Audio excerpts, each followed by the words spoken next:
Okay. whatever. It's just kind of a mess. No, it's kind of supposed to be like that. As he was. See, well, it's just like, yeah, like it's not a mess anymore. I don't know. Yeah, so let's start with hide and seek. Damn. Wait, what happened? Like the word "and," but it was. It was It was an ampersand Yeah, until later. Yeah. Wow. What? Let's see. What's what here? Those are the the most artistic decisions. And versus ampersand.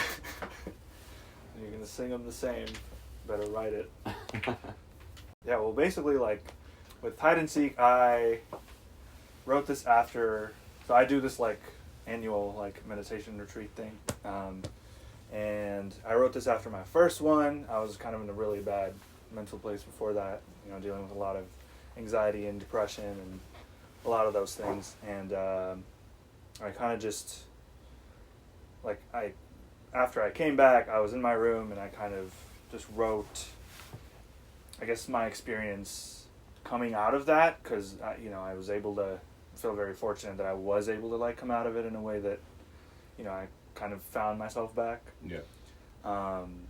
So this is a song about that, and then funnily enough, this is the first song that the three of us did together, and we were introduced by our mutual friend Ben, who also mixed the song.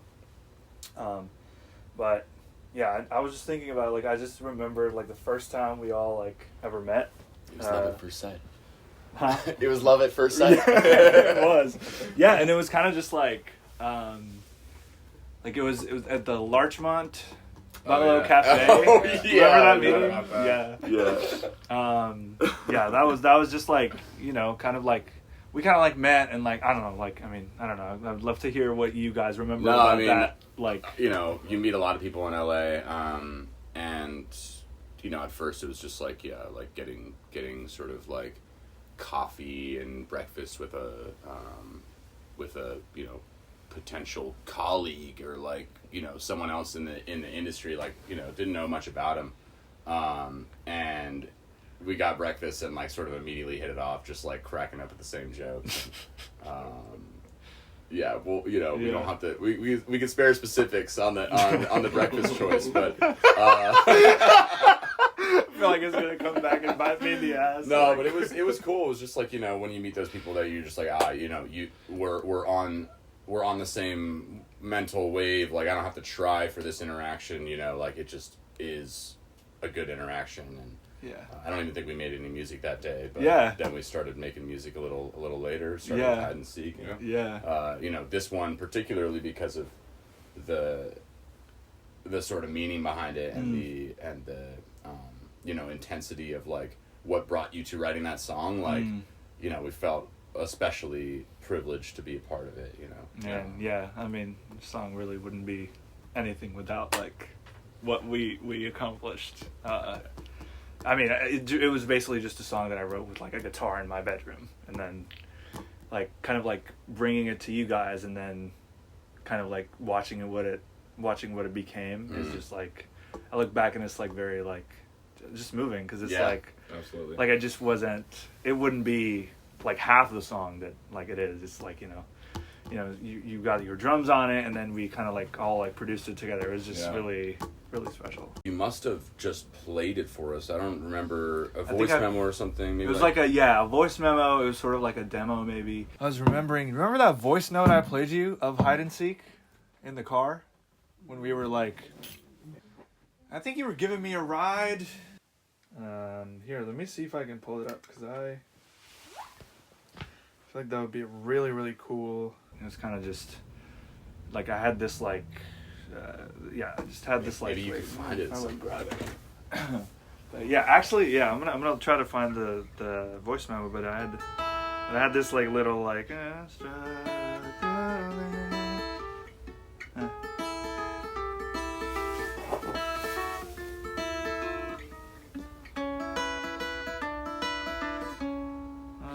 struggling to win this game of hide and seek. A part of me still thinks I'm too weak.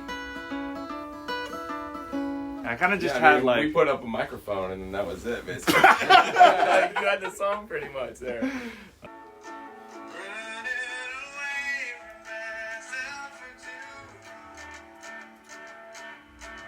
I think that's all I had, or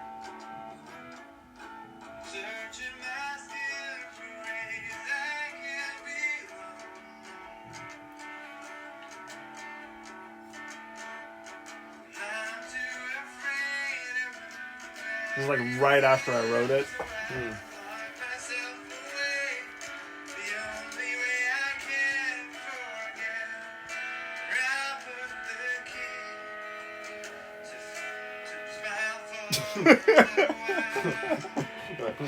Come on, say it. Like what did I say?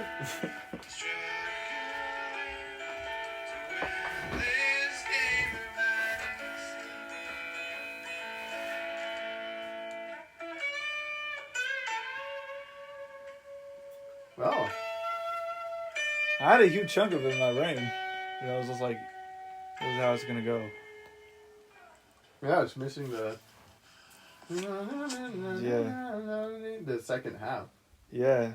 I mean, it's really like a great idea to start with, and I mean, you know, sometimes we're writing songs from scratch together, and sometimes like you come in with the thing like kind of fleshed out, and that one like came together pretty quick. Yeah, and Yeah. also like when it is a song with like intense subject matter or even kind of intense subject matter, like it always, I feel like it even works even better when someone, you know, comes in with something that they've written on their guitar and that's it. And it's like, okay, we've got the rawness, you know, it's there.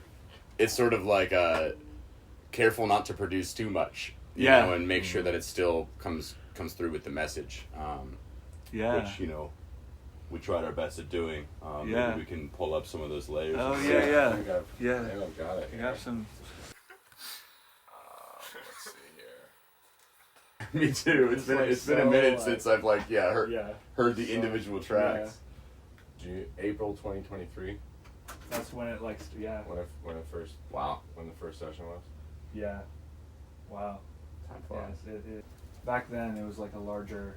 Back then I was kind of like, I just came out of this like crazy like meditation like experience thing where I was like, okay, like I kind of have to like rethink a lot of, you know, who I am, what makes me me, and stuff like that. And so this was kind of like, I feel like this was like the first song that kind of was like, okay, like I like reconnected with that like musician part of me, and then I, you know, gradually like discovered sort of more about myself, and then I feel like the songs that follow and some of the songs that we're going to talk about today were kind of further along in that journey, and like I feel like they're all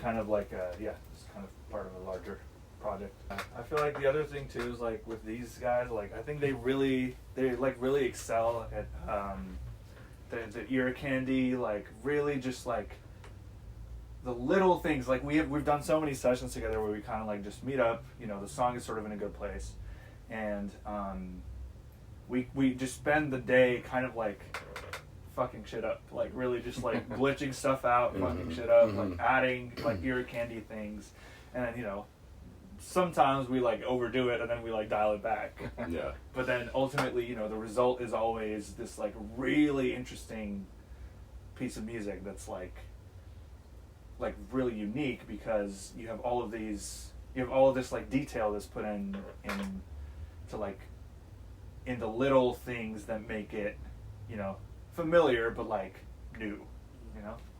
Wow, those guitars sound really good. Yeah. Yeah, we got that little guy. Yeah.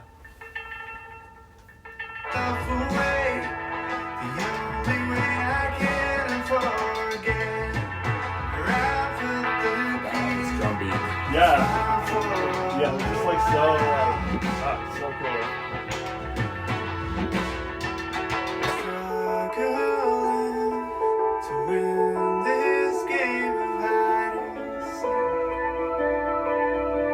Oh, I love that.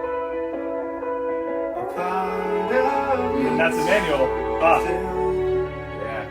Big shout out, Yeah. shout out, Amon, Emmanuel Keller with the fucking cello. Yeah. So Where is it? man, this could be like a track on its own. Yeah, let's hear that in the mix because that's sick. Oh yeah.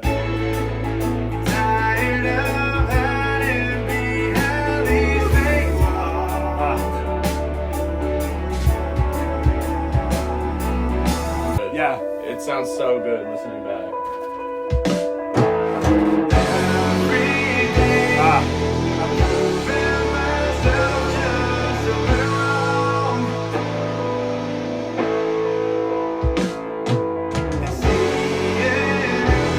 Yeah. He comes ripping in with the solo. Oh yeah.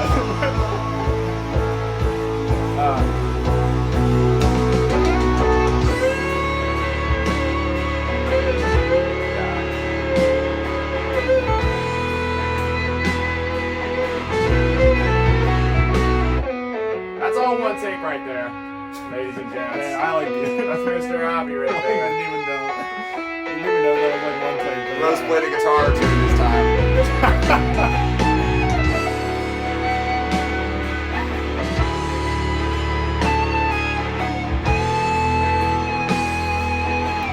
You know who recorded that solo? Josh recorded that solo. Oh really? Oh yeah, I remember that. At my place. And it was I don't know, it was definitely one of those like we were recording a bunch and like that was like one take. And that was like I played that and it was like, okay, that's the take. Like he was like, that's it, man. Like everything that we've worked on for the past like hour is useless. This is for sure like one of your like this is up there with one of your like all-time greatest mixes in my opinion. Like it just like Yeah, it's all good. I still remember, man, you remember that day where you gave me a call and you're like, yo, it's done, pull up. And I pulled up and I sat in the chair and you were sitting here and you were like, yeah, just listen to it. I listened to it, I turned around, tears rolling down my eyes, and I turned around and look at you, you're the same. We're both just literally like crying. Yeah. Yeah, it was just so wild. I think one of the biggest things is like making sure we don't overshadow the lyrics. Like, yeah, there's a lot going on here, but in moments where like the lyrics are like really, intimate and like really important, I think like the production shrinks back to kind of highlight that, and that's a big part of it. I think also just like, with songs like that are that like personal to the artist, we tend to like default more to like what the artist is envisioning and like making sure we're sort of like checking back in with you Yeah. like, hey, like is this what you want this thing to sound like, or are we like forcing our way or something? But no, I think those are the two biggest things maybe that I'm like considering, and just making sure that like we honor whatever you want those words to mean. Yeah. Yeah, I mean, I think like the dynamics of the song, like those, the shrinking back down to nothing when you say I'm struggling to win this, game, and the parts where it goes, it's like Yeah. back, those feel like to me like if it wasn't dynamic and we didn't have those moments,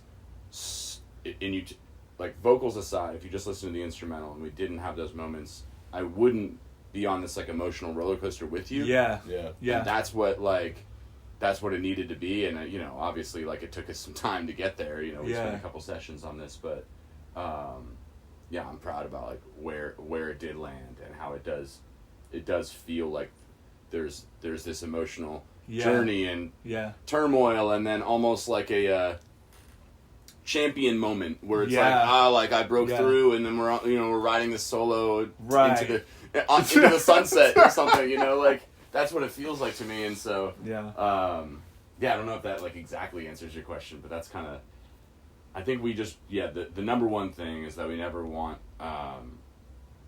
someone to leave a session with us and feel like the thing that came out of the session is no longer them, Yeah. like particularly if the artist came with the song they already love. Like our job is to like sort of through your eyes make it what it should be, Yeah. and not like sort of like create this other thing that we call hide and seek, you know. Yeah. I really do appreciate that about you guys. And I don't know. I just wanted it to feel like how I thought it should feel. yeah. I don't know. I mean, like this, like, kind of back to the perfectionism thing. Like, I listen to this, I'm like, I think it sounds good. So, Yeah. I don't know. Whatever I did, like, I think I kind of executed what I thought it was supposed to sound like Yeah. pretty well. Like, it feels heavy. Yeah. It feels, like,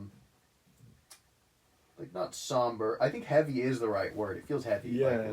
Especially, like, when the guitar solo comes in, like, the way, I mean, the chord change, I think it's doing most of the heavy lifting, actually, where it's, like, kind of this...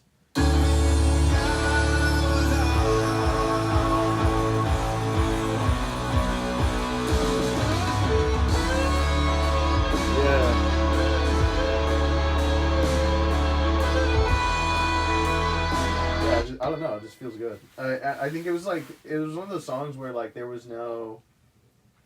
I think the vision was clear. Yeah. I feel like Ghosts, the vision was not clear, Yeah. and it like kind of had to emerge, Yeah. like through trial and error. Yeah. But this one, like we all kind of knew. I think like everyone who worked on it was like, okay, like this is. Whatever we were all imagining, like the final product to sound like, Yeah. ended up being pretty similar to like what it actually ended up being. I think. Right. So all of our decisions were like pretty cohesive, and I think the song just had an identity from the beginning. Yeah, it was one of those ones that came from the heart, and I think everyone could tell that that's where it came from. They could tell what it was supposed to be. Yeah. Just like working with you like on a larger, project and like on multiple songs, like it's been like it's really cool because I get to see how different but also how similar your approach is for like every song, which is like the similar approach really is, like let's just serve the song and let's make this as like great as we can make it with kind of like everyone's kind of just like talking about like or like just like throwing in what they're hearing and then ultimately just becomes something that like like not you and not me individually could have ever made like it's just something this like this thing that like three people make, and if it when it comes from like a place of like wanting to make the song the best it can possibly be and just like serving the song, like it's a very different song. It really makes it a very different piece of art. As opposed to when, like, anyone comes in with, like, a preconceived notion. Oh, for sure. This song, for sure, is, like, one of the most, like...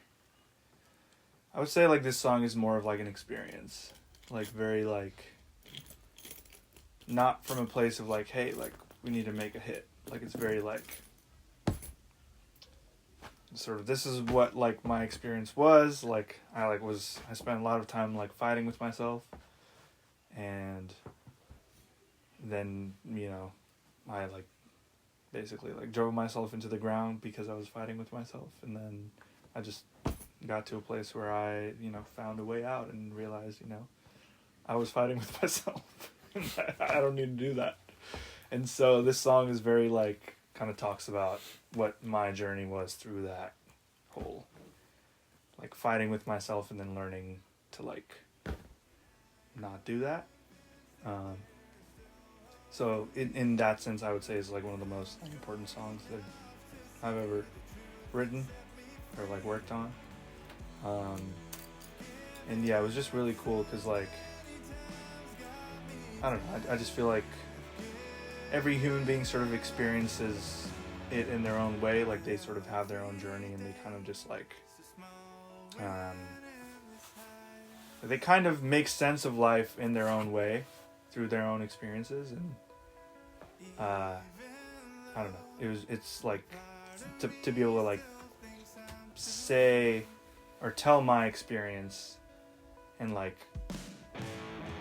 like for people to like listen to it and be moved by it, like that's crazy to me. But yeah, this is the song.